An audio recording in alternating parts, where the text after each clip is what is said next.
पश्चिमी यूपी के कोने कोने से मेरठ, हापुड़, बिजनौर,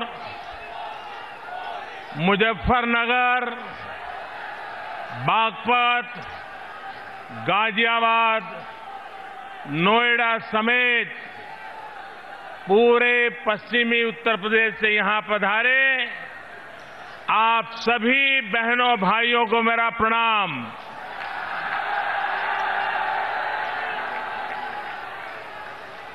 दिल्ली ही नहीं, दुनिया का मीडिया पूरब, पश्चिम, उत्तर, दक्षिण जिसे भी 2019 का जनादेश देखना हो वही जनसलाब को देख सकता है।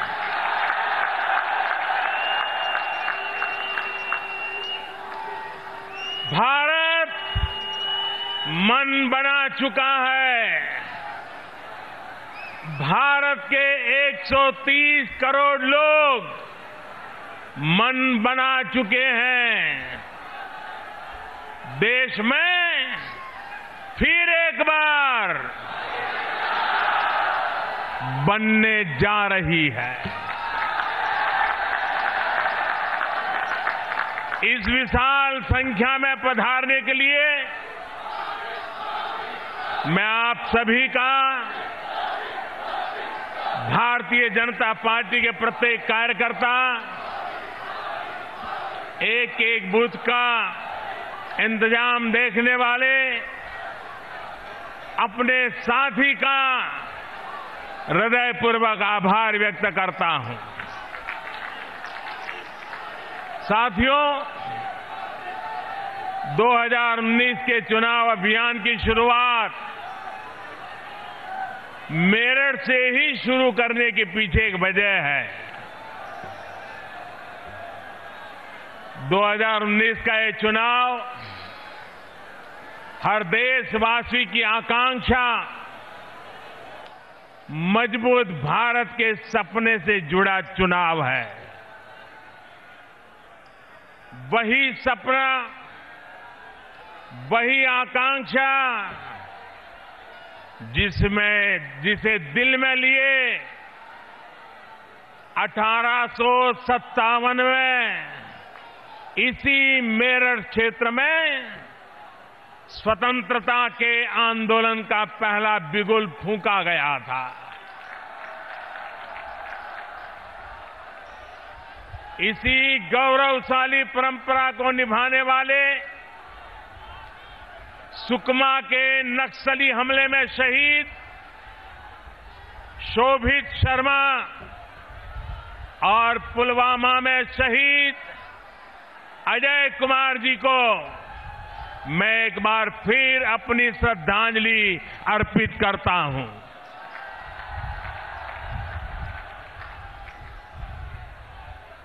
हम सबके आदरणीय चौधरी चरण सिंह जी को भी मैं नमन करता हूं।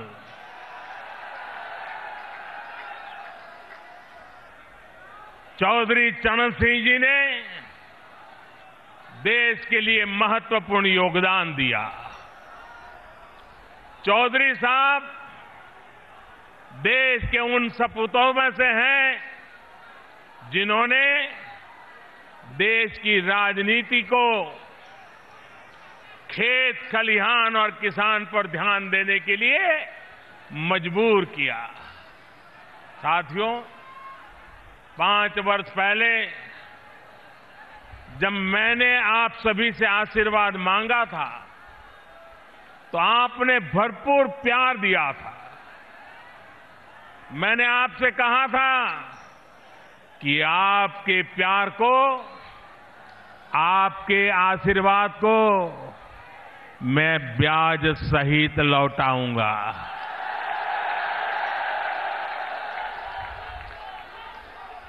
और मैंने आपको ये भी कहा था कि जो काम किया है उसका हिसाब भी दूंगा।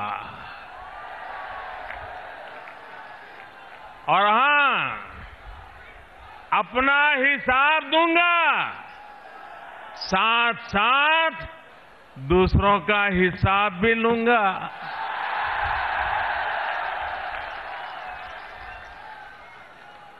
ये दोनों काम साथ साथ चलने वाले हैं और तभी तो होगा हिसाब बराबर।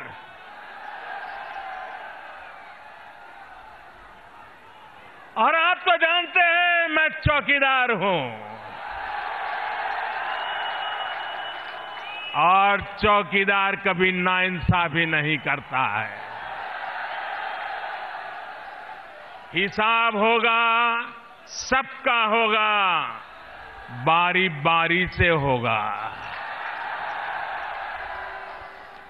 आने वाले दिनों में देश के सामने एनडीए सरकार के 5 साल के काम तो रखूंगा ही, अपने विरोधियों से ये भी पूछने की जब उनसे पूछूंगा कि जब आप सरकार में थे,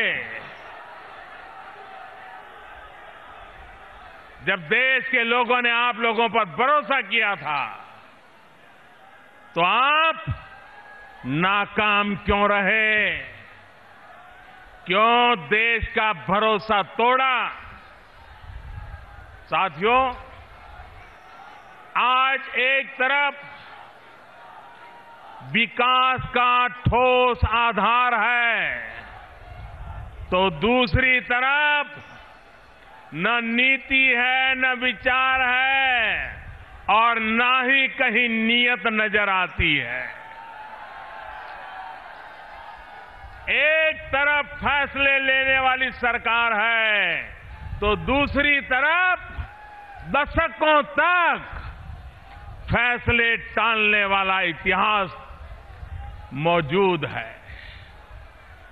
एक तरफ नए भारत के संस्कार है और दूसरी तरफ वंशवाद और भ्रष्टाचार का बोलबाला है। एक तरफ दमदार चौकीदार है और दूसरी तरफ दागदारों की भरमार है। साथियों, हमारा विजन नए भारत का है, ऐसे भारत का जो अपने गौरवशाली अतीत के अनुरूप ही वैभवशाली होगा। एक ऐसा नया भारत जिसकी नई पहचान होगी, जहां सुरक्षा, समृद्धि और सम्मान के संस्कार होंगे। सुरक्षा देश के दुश्मनों से, सुरक्षा आतंकवाद से, सुरक्षा गुंडागर्दी से, सुरक्षा भ्रष्टाचारियों से, सुरक्षा बीमारी से, समृद्धि साधनों और संसाधनों की, समृद्धि ज्ञान और विज्ञान की, समृद्धि संस्कृति और विचार की, समृद्धि हमारे आचार और व्यवहार की। और जब मैं सम्मान की बात करता हूं, तो सम्मान श्रम का, सम्मान काम का, सम्मान बेटियों का, सम्मान हर वर्ग का, सम्मान देश के मान का, अभिमान का। भाइयों और बहनों, इस देश ने सिर्फ नारे लगाने वाली सरकारें बहुत देखी है, लेकिन पहली बार ऐसी निर्णायक सरकार भी देख रहा है जो अपने संकल्प को सिद्ध करना जानती है।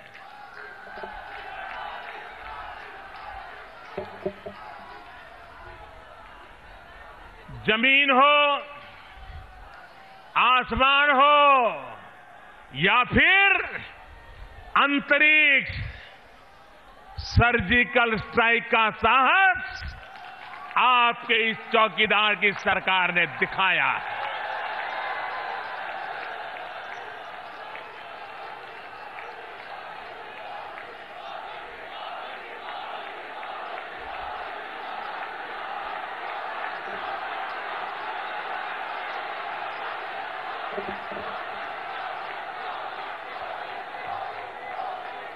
चार दशक से, 40 साल से हमारे सैनिक वन रैंक वन पेंशन मांग रहे थे।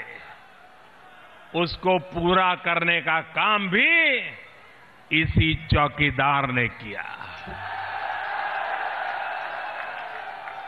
देश के करीब 12 करोड़ किसान परिवारों को 75,000 करोड़ रुपए की सीधी वार्षिक मदद का काम भी इसी चौकीदार ने किया। देश के लगभग 50 करोड़ गरीब परिवारों को हर वर्ष 5 लाख रुपए तक के मुफ्त इलाज की व्यवस्था भी हमारी सरकार ने की है।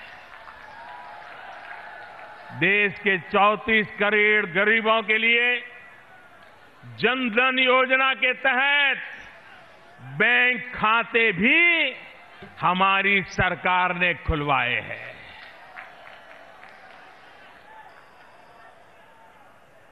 और जब मैं बैंक खाते खुलवाता था तो ये बड़े बुद्धिमान लोग भाषण करते थे कि देश में बैंकें नहीं है, गांव का आदमी क्या करेगा। ऐसा कहते थे कि नहीं कहते थे?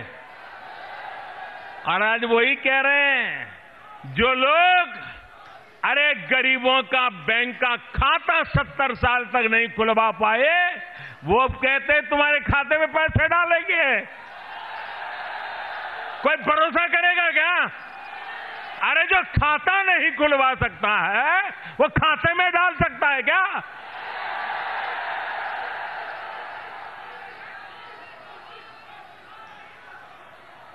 देश की 7 करोड़ से अधिक गरीब बहनों को मुफ्त गैस सिलेंडर देकर धुएं से मुक्ति देने का काम भी आपने हमें सेवा करने का मौका दिया, हमने करके दिखाया। देश भर में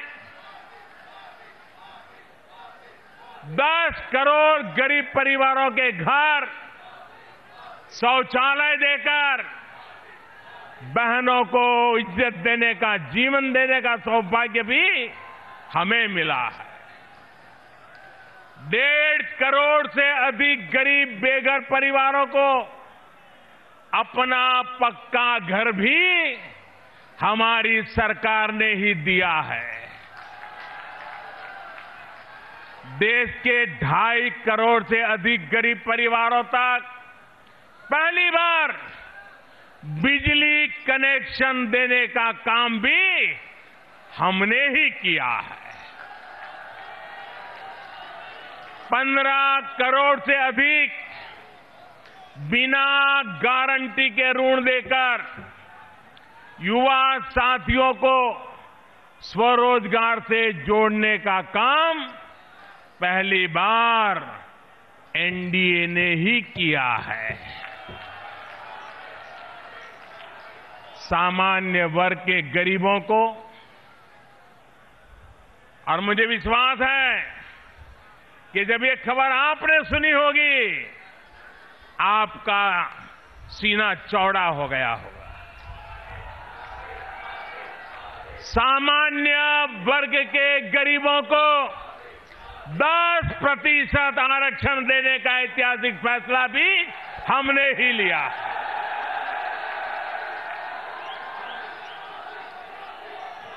देश के ईमानदार करदाताओं को 5 लाख रुपए तक की कर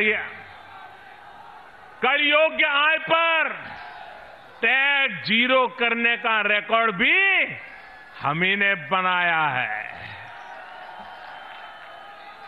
साथियों, समाज का ऐसा कोई व्यक्ति नहीं है और देश का ऐसा कोई कोना नहीं है जो विकास के हमारे इन कामों से अछूत रहा हो।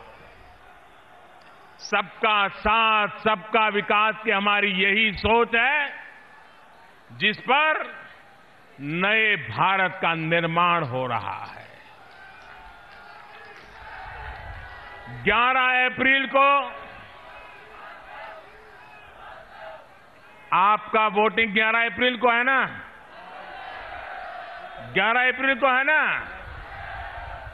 11 अप्रैल को जब देश पहला वोट डालेगा, जब पहली बार वोट डालने वाला हमारा युवा बूथ में जाएगा, तो वो ईवीएम पर कमल के निशान पर उंगली दबाने से पहले विकास की इस तस्वीर को लेकर के जाने वाला है। साथियों, आपके चौकीदार की सरकार ने जो हासिल किया है वो तब और साफ हो जाएगा जब 2014 से पहले के भारत, यानी आपके इस चौकीदार के आने से पहले की स्थिति से जब आप तुलना करेंगे। जरा एक बार उन पुराने दिनों को जरा याद करिए और मुझे बताइए, इन महामिलावटी लोगों की सरकार जब दिल्ली में थी, तब देश में आए दिन बम धमाके होते थे कि नहीं होते थे? मैं दोबारा पूछूं, जब ये महामिलावटी लोग बैठे थे दिल्ली सरकार में, तब आए दिन देश में अलग अलग कोने में बम धमाके होते थे कि नहीं होते थे? ये महामिलावटी आतंकियों को संरक्षण देते थे कि नहीं देते थे? ये आतंकियों की भी जात और उनकी पहचान देखते थे कि नहीं देखते थे? उसके आधार पर तय करते थे कि आतंकी को बचाना है या सजा देनी है। बताइए भाइयों, ऐसा होता था कि नहीं होता था? मुझे बताया गया है कि यहां मेरठ में जो विरोधी दलों के उम्मीदवार हैं, उन्होंने आतंकवादियों के लिए करोड़ों रुपए के इनाम तक का ऐलान कर दिया था। याद है ना? आतंकवादियों को करोड़ों का इनाम। सोचिए, महामिलावट के लिए लोग किस हद तक जा सकते हैं। ये महामिलावटी लोग भ्रष्टाचारियों के साथ है कि नहीं है भाई? ये लोग भ्रष्टाचारियों के साथ है कि नहीं है? महामिलावटियों के राज में बेटियों को इंसाफ मिलता था क्या? मेरठ वाले तो बराबर जानते हैं। क्या बेटियों को इंसाफ मिलता था क्या? इनकी सरकार में गुंडे और बदमाश बेलगाम थे कि नहीं थे? क्या ऐसी महामिलावट के हाथ में देश सुरक्षित रहेगा? देश सुरक्षित रहेगा? देश सुरक्षित रहेगा? साथियों, मेरठ और पश्चिमी यूपी तो इनके कारनामों को भुगत चुका है। जब से योगी जी की सरकार आई है,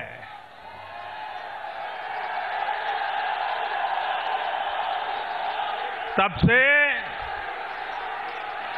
गुंडों और बदमाशों में डर है, भय है।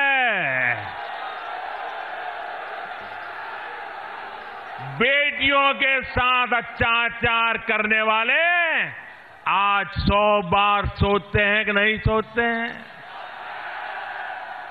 क्योंकि आपके इस चौकीदार ने ऐसे लोगों को फांसी तक का प्रावधान कर लिया है।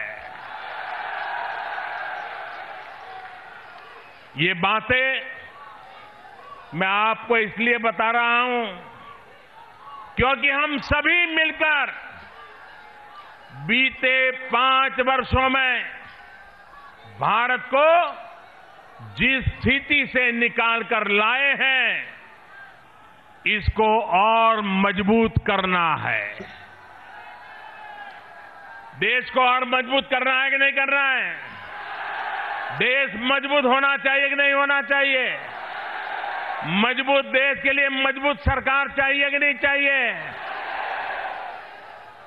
अगर इन महामिलावटी लोगों को, ये जरा बराबर उत्तर प्रदेश के लोग समझ लें, अगर इन महामिलावटी लोगों को जरा भी मौका मिल गया तो ये देश उस पुरानी स्थिति में जाने में जरा भी देर नहीं लगने वाली।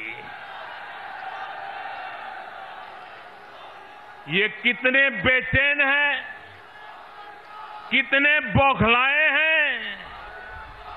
ये 2 महीने से देश बहुत साफ साफ देख रहा है। भाइयों और बहनों, आज स्थिति है कि कुछ दिन पहले तक जो लोग इस चौकीदार को चुनौती देते फिरते थे, अब रोते फिर रहे हैं। मोदी ने ये क्यों किया? मोदी ने वो क्यों किया? ये मोदी ने पाकिस्तान में आतंकियों को घर में घुसकर क्यों मारा? ये मोदी ने आतंकियों के अड्डे को नष्ट क्यों किया? रो रहे हैं।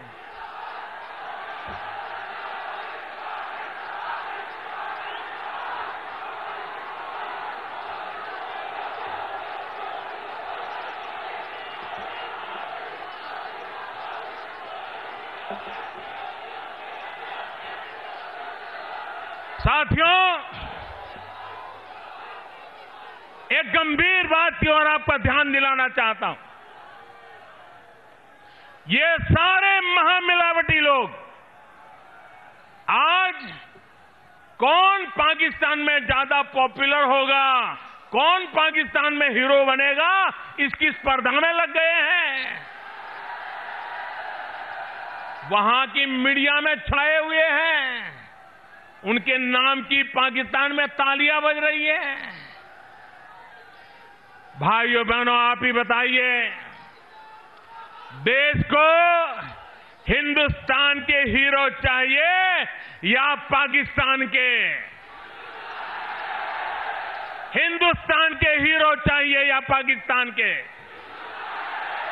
मेरे प्यारे देशवासियों, मैं 130 करोड़ देशवासियों से पूछना चाहता हूं, क्या हमें सबूत चाहिए कि हमें सपूत चाहिए?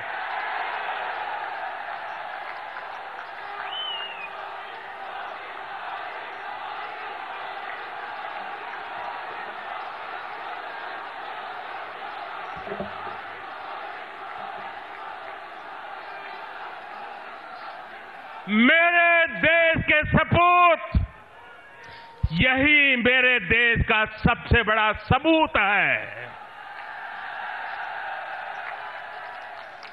जो सबूत मांगते हैं वो सपूत को ललकारते हैं। साथियों, 26 फरवरी की वो तारीख जिसके बारे में सोचकर भी आतंक के सरपरस्तों की रूह कांप रही है। लेकिन पल भर के लिए सोचिए मेरे मेरठवासी, जरा सोचिए कि 26 फरवरी को हमारे देश के वीर सैनिकों ने पराक्रम किया, अगर उसमें थोड़ी सी भी गड़बड़ हो जाती तो क्या होता? थोड़ा सा ऊपर नीचे हो जाता तो ये लोग मेरे साथ क्या करते? पुतले जलाते कि नहीं जलाते? मुझे नोच डालते कि नहीं डालते? मेरा इस्तीफा मांगते कि नहीं मांगते? काले झंडे निकालते कि नहीं निकालते? दुनिया भर की गालियां देते कि नहीं देते? भाइयों बहनों, आप बताइए, ये कोई चुप नहीं बैठते।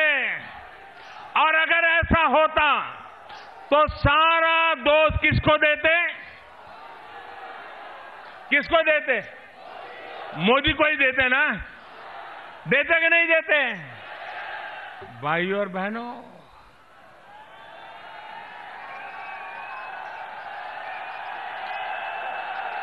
आप आश्वस्त रहिए, मैं देश के लिए अपना सब कुछ दांव पर लगाने के लिए तैयार रहने वाला व्यक्ति हूं। कोई भी राजनीतिक दबाव, कोई भी अंतर्राष्ट्रीय दबाव आपके इस चौकीदार को डिगा नहीं पाएगा और न ही कोई इस चौकीदार को डरा पाएगा। मैं किसी तरह का बोझ लेकर के नहीं चलता, और बोझ रखूं भी क्यों? मेरे पास अपना है भी क्या? जो कुछ भी है वो तो देश का दिया हुआ है, आपका दिया हुआ है। जो देश ने दिया, जितना दिया है वो बहुत कुछ है। अरे चिंता तो उनको होती है जो कुछ खोने से डरता है,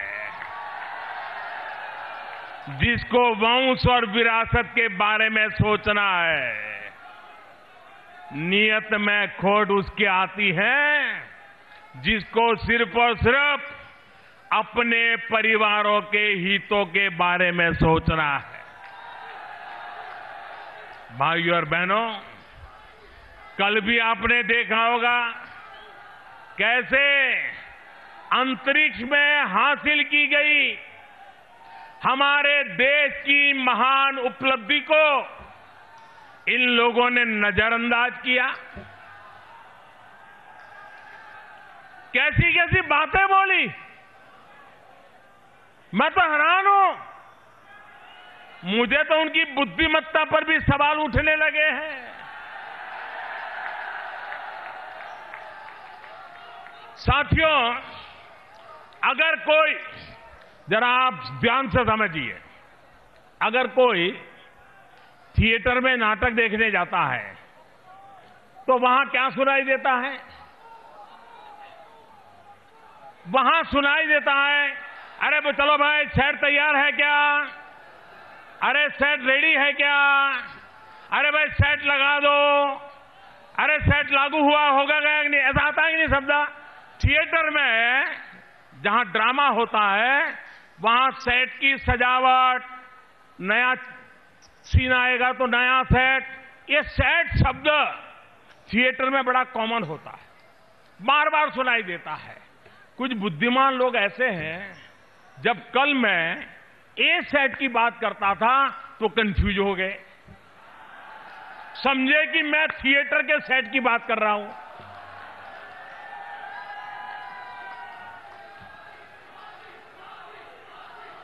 हम ऐसे बुद्धिमान लोगों पर रोए हैं, हंसे, जिनको थिएटर का सेट और अंतरिक्ष में एंटी सैटेलाइट मिशन ए सेट का समझ तक नहीं है।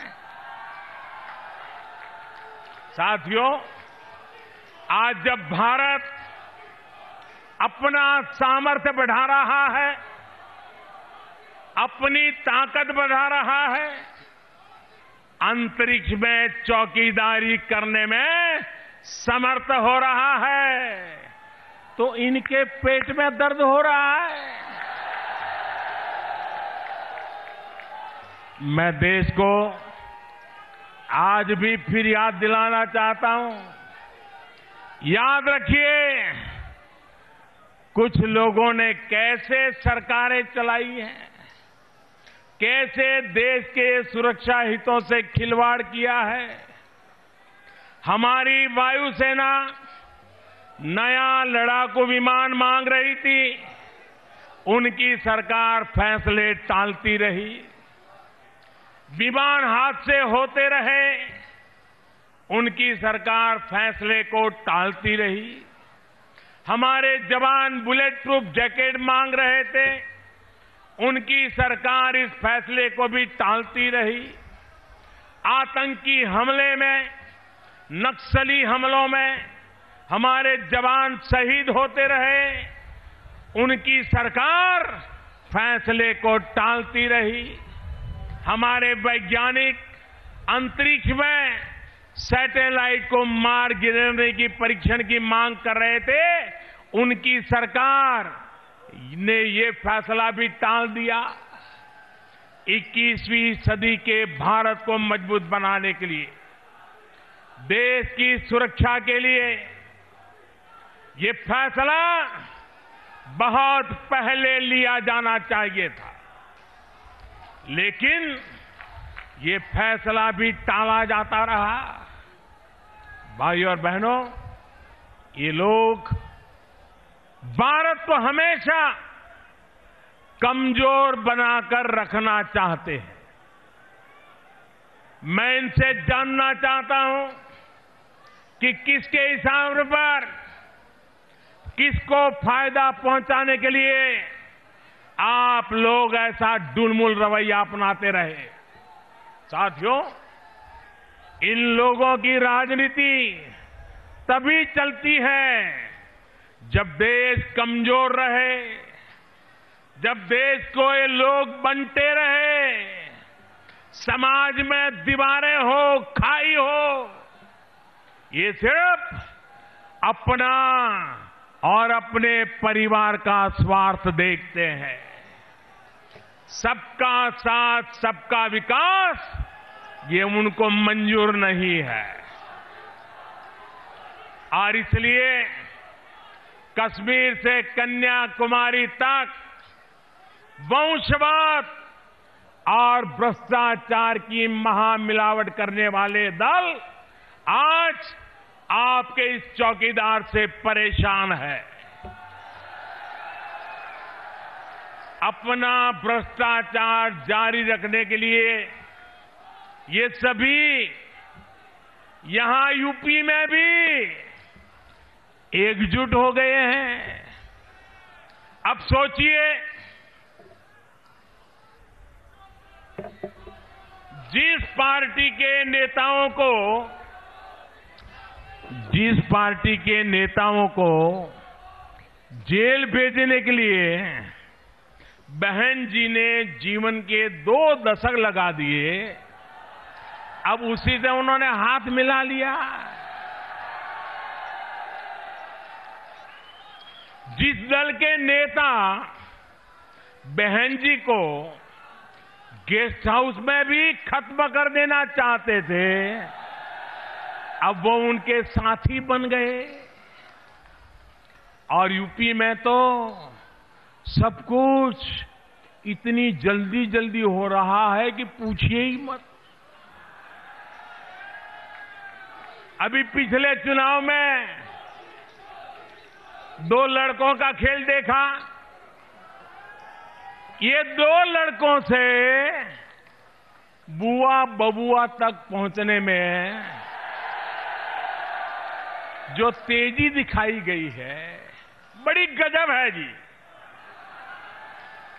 भाइयों और बहनों, इन लोगों के लिए सत्ता से बढ़कर कुछ भी नहीं है, कोई भी नहीं है।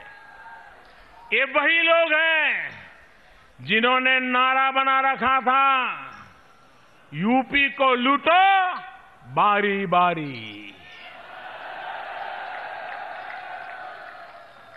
इसी नारे पर ये लोग बरसों तक चलते रहे, लेकिन साल 2014 में और फिर 2017 में यूपी के लोग इन्हें दिखा चुके हैं कि उत्तर प्रदेश को जातियों में बांटने की कोशिश अब सफल नहीं होगी। सब लोग जान गए हैं कि देश बचेगा तभी तो सभी समाज भी बचेंगे। इसलिए इस बार भी यूपी की जनता का फैसला 2014 और 2017 के चुनाव उससे भी ज्यादा शानदार आने वाला है। और मेरे भाइयों बहनों, ये याद रखिए, बोर्ड बदलने से दुकानें नहीं बदलती। सपा बसपा के शासन की पहचान यूपी के लोगों को दिया धोखा उत्तर प्रदेश के लोग भूले नहीं हैं। इनकी राजनीतिक महत्वाकांक्षाओं के दुष्परिणाम मेरे मेरठ को, हापुड़ को, कैराना को, मुजफ्फरनगर को सहने पड़े हैं, आपको सहने पड़े हैं। सपा के शासनकाल में हुए दंगों का देश, उसका दंश आप सब आज तक झेल रहे हैं। यहां स्थिति ये हो गई थी कि लोगों को अपना घर तक छोड़कर भागना पड़ा था। गुंडा राज किस तरह कायम था, आप इसके लिए भुक्तभोगी रहे हैं। मत भूलिए, ये वही लोग हैं जो 3 तलाक के खिलाफ कानून का विरोध करते हैं, जो कहते हैं कि 3 तलाक की वजह से महिलाओं की हत्या नहीं होती, कम से कम वो बच तो जाती है। क्या दिमाग है इन लोगों का? सोचिए किस तरह सोचते हैं लोग। मुझे तो ये भी पता चला है कि पिछले चुनाव में ऐसे ही लोगों के दबाव में मुस्लिम महिलाओं को वोट देने के लिए बाहर नहीं निकलने दिया गया। मैं हर मतदाता से आग्रह करूंगा, कितना भी दबाव हो, आपके वोट के अधिकार को जाने मत दीजिए। हिंदू हो, मुसलमान हो, भाई हो, बहन हो, युवा हो, शहरी हो, ग्रामीण हो, हर किसी ने वोट करना चाहिए।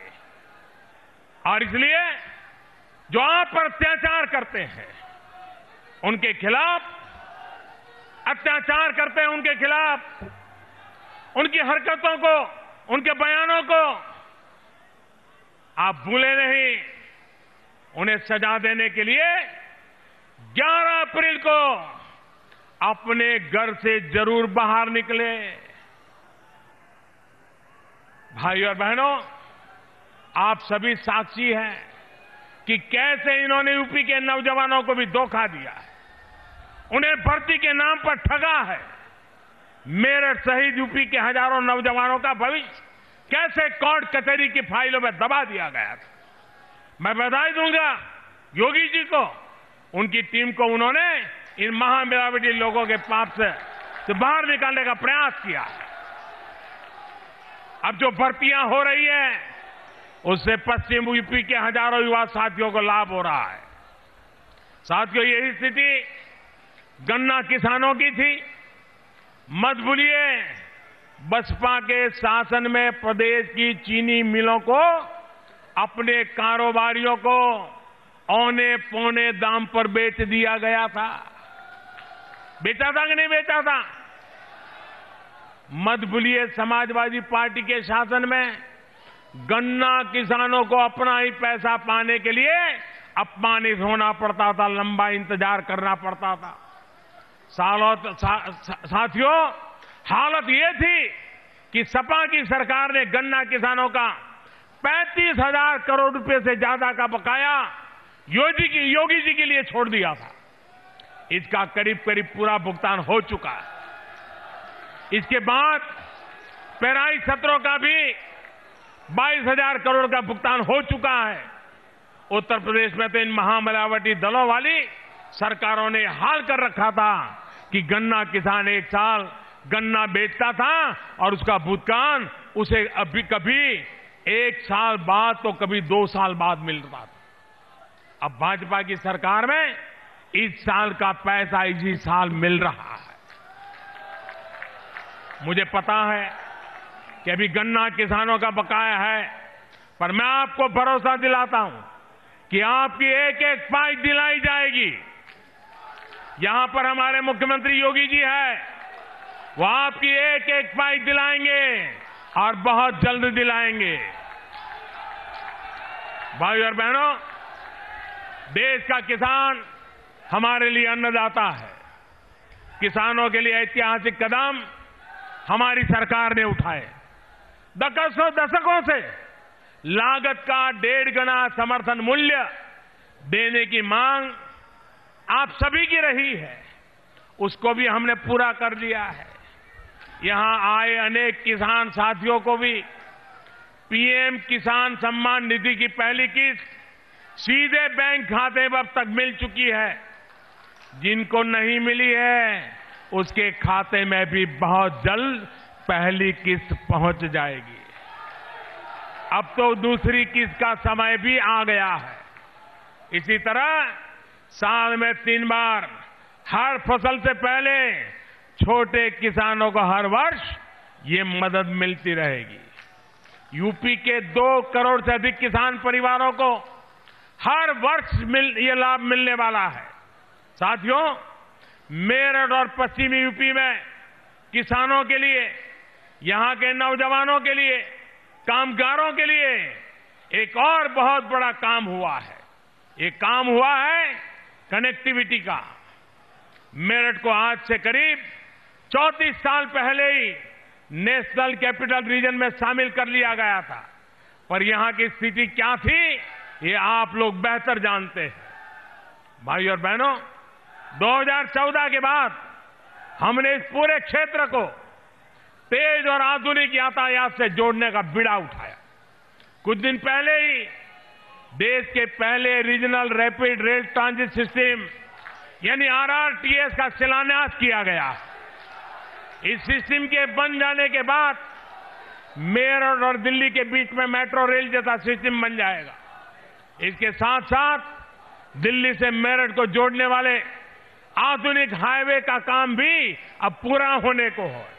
इन तमाम सुविधाओं से यहां से दिल्ली की दूरी करीब करीब 1 ही घंटा रह जाएगी। इसके अलावा मेरठ से प्रयागराज तक गंगा एक्सप्रेसवे समेत तमाम सड़क और हाईवे प्रोजेक्ट पूरे पश्चिमी उत्तर प्रदेश में तैयार हो रहे हैं। मेरठ को हाईवे और रेलवे के साथ ही एयरवे कनेक्टिविटी के जरिए देश के हवाई नक्शे पर लाया जा रहा है। उड़ान योजना के अंतर्गत एयरपोर्ट और मेरठ में पासपोर्ट केंद्र की स्थापना का लाभ भी मेरठ के लोगों और यहां के उद्योगों को मिलने जा रहा है।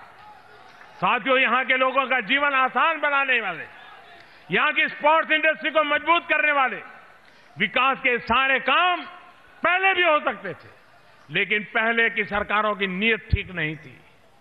मुझे खुशी होती है अगर बहन जी ने भी कभी मुझे चिट्ठी लिखी होती कि मेरठ में ये काम करना है, इस सड़क को बनाया जाना है, लेकिन उन्होंने ऐसा कभी नहीं किया।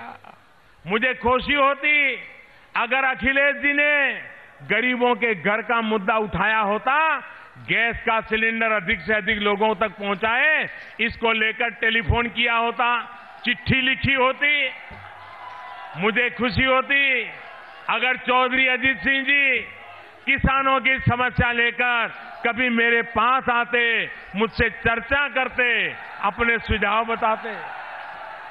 लेकिन इनकी मंशा तो सिर्फ जाति, पंथ, संप्रदाय, इसी से वोटों को साधने के चक्कर में ये हमेशा रहते हैं और यही काम वो करते रहते हैं।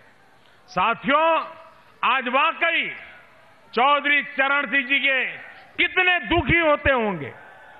जिस गरीब के लिए, जिस किसान के लिए उन्होंने अपना जीवन समर्पित कर दिया, उसे सपा, बसपा और कांग्रेस द्वारा कितना नुकसान पहुंचाया गया है। खासकर कांग्रेस की तो किसान नेताओं से विशेष दुश्मनी रही है। यही वजह है कि आपातकाल के दौरान चौधरी साहब को जेल में डाल दिया गया था। चौधरी साहब को प्रधानमंत्री पद से हटाने में भी कांग्रेस की भूमिका थी। मत भूलिए, देश के एक और महान किसान नेता दीनबंधु छोटूराम जी के साथ भी कांग्रेस ने यही किया था। वो किसानों के लिए काम करना चाहते थे, इसलिए कांग्रेस ने उन्हें इस्तीफा देने पर मजबूर कर दिया था। ये मेरा सौभाग्य है कि पिछली साल मुझे रोहतक में सर छोटूराम जी की सबसे ऊंची प्रतिमा का लोकार्पण करने का अवसर मिला। साथियों, भाजपा सरकार चौधरी चरण सिंह जी, दीनबंधु छोटूराम के सपनों को पूरा करने के लिए काम कर रही है। देश का किसान मजबूत होगा, देश का गरीब सशक्त होगा, तभी देश भी मजबूत होगा। साथियों, लेकिन इन सब के बीच हमें सतर्क रहने की जरूरत है, जागरूक रहने की जरूरत है। भाइयों और बहनों, जब मैं 8-10 साल की उम्र का था, तब सुना करता था कि सरकार गरीबी हटाने के बारे में बात कर रही है। जब 20-22 साल का हुआ तो इंदिरा जी भी यही कहती थी, गरीबी हटाएंगे। इसके बाद भी 4-4 पीढ़ियां एक ही बात करती रही, वो तो आगे बढ़ते गए, गरीब गरीब होता गया, गरीबी बढ़ती गई। आजादी के बाद पिछले 72 वर्षों में कांग्रेस ने जीता गरीबों के साथ गद्दारी की है।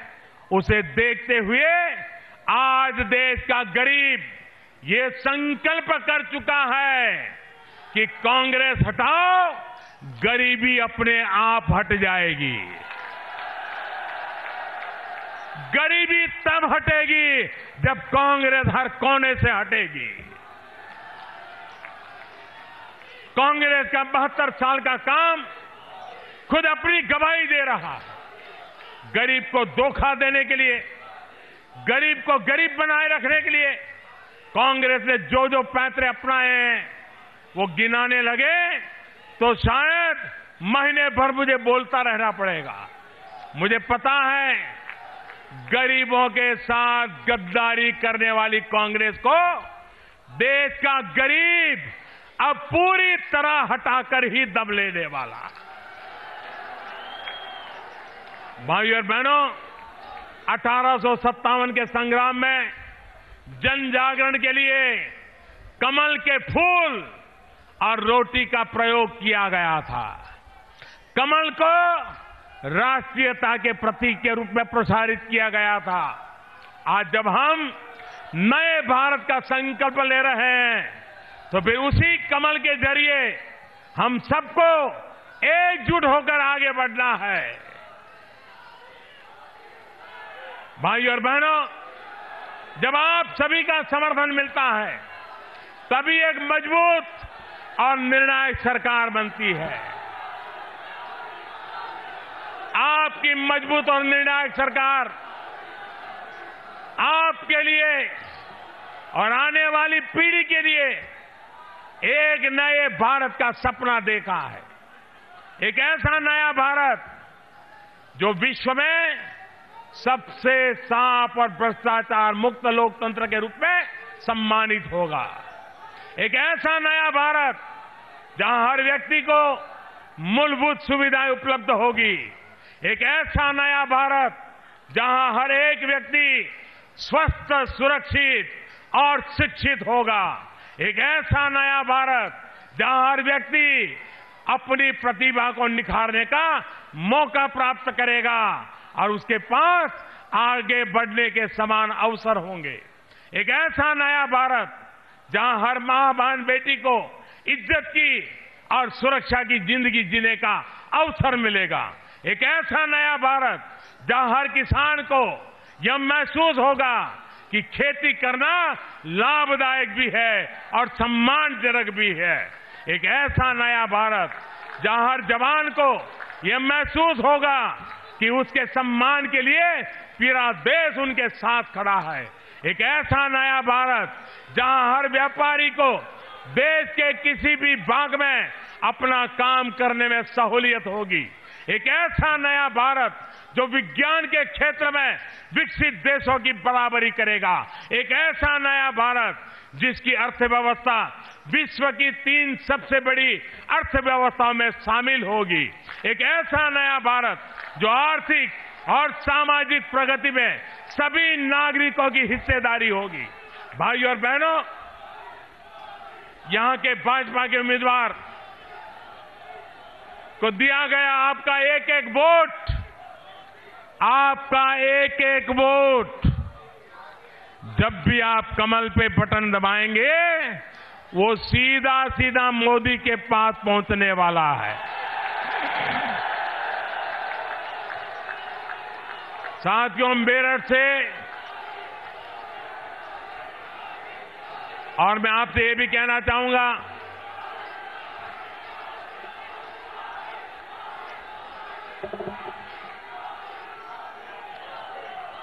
यहां पर महामिलावट में भी कौन ज्यादा मिलावट करता है, इस पर स्पर्धा लग गई। एक तरफ सपा, बसपा और आरएलडी यहां पर है। अब इसको जरा अलग तरीके से देखिए। सपा का स, आरएलडी का र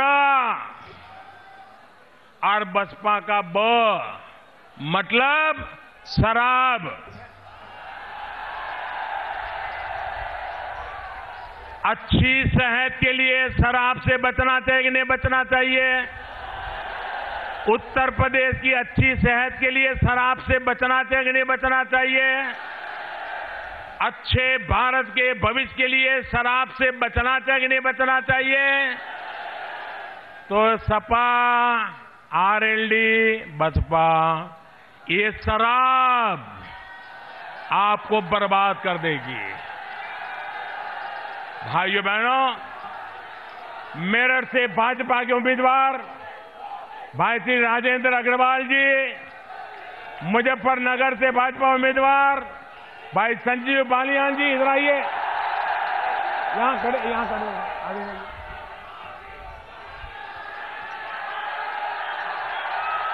बागपत से श्री सतपाल सिंह जी, बिजनौर से कुंवर भारतेंदु सिंह जी,